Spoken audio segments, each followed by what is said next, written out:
जो दूसरों को दुख देकर हंसते हैं, नियति उन्हें बार बार दुख देकर उन्हें रुलाती है।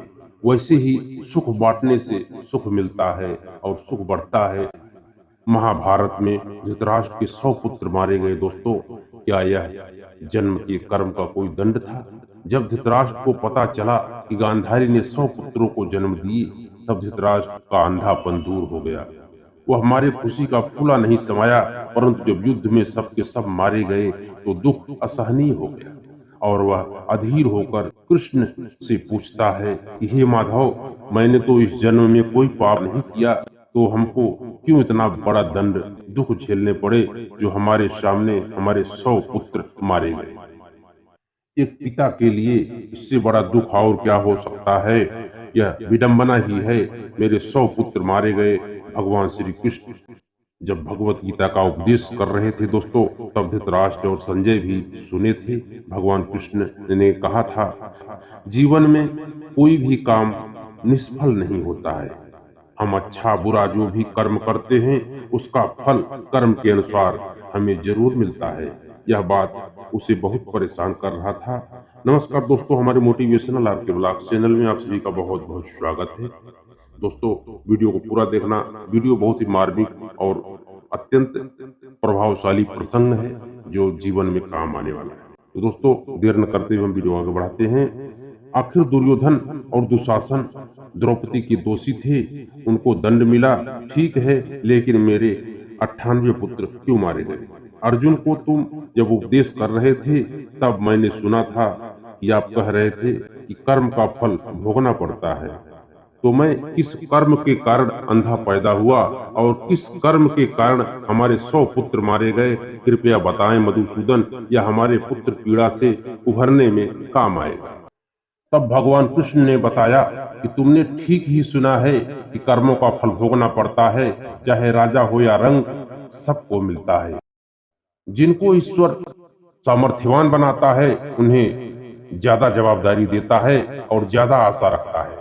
आज भी तुम राजा हो महाराज, और पूर्व जन्म में भी तुम राजा थे, परंतु तुम्हारे पूर्व जन्म के कई पाप हैं। तब धृतराष्ट्र की उत्सुकता और बढ़ गई और वह बोला, हे केशव, इस जन्म में मैं बड़ा था, जो किया सामने है। पूर्व जन्म का रहस्य मुझे पता नहीं। बताएं कि मैं क्या पाप किया था जिस कारण से मैं अंधा पैदा हुआ और 100 पुत्र भी मेरे होने पड़े।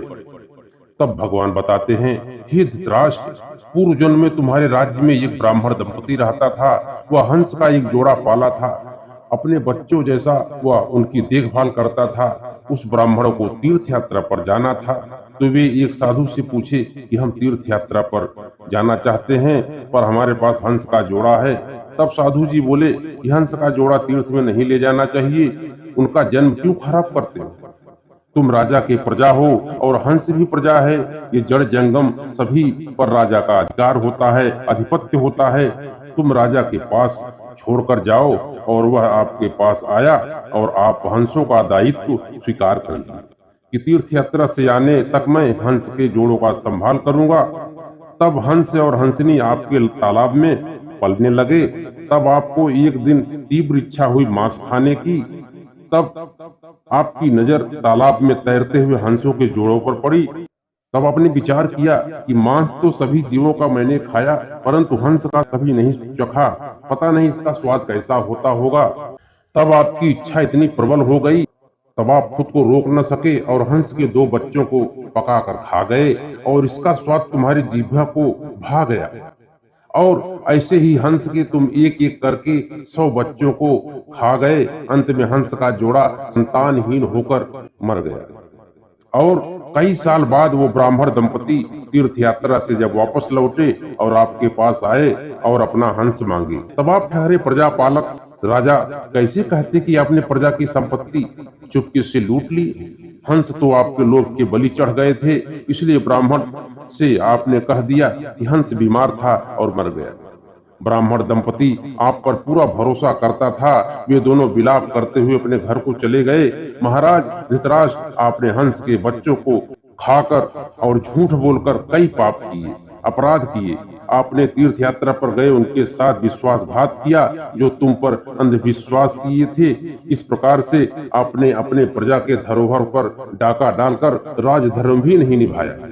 इस प्रकार से दोस्तों अपने जीभा के स्वाद के लिए अपने आश्रय में आए हुए दोस्त हंसों के 100 बच्चों को तुम खा गए। अब यह बहुत बड़ा महापाप है।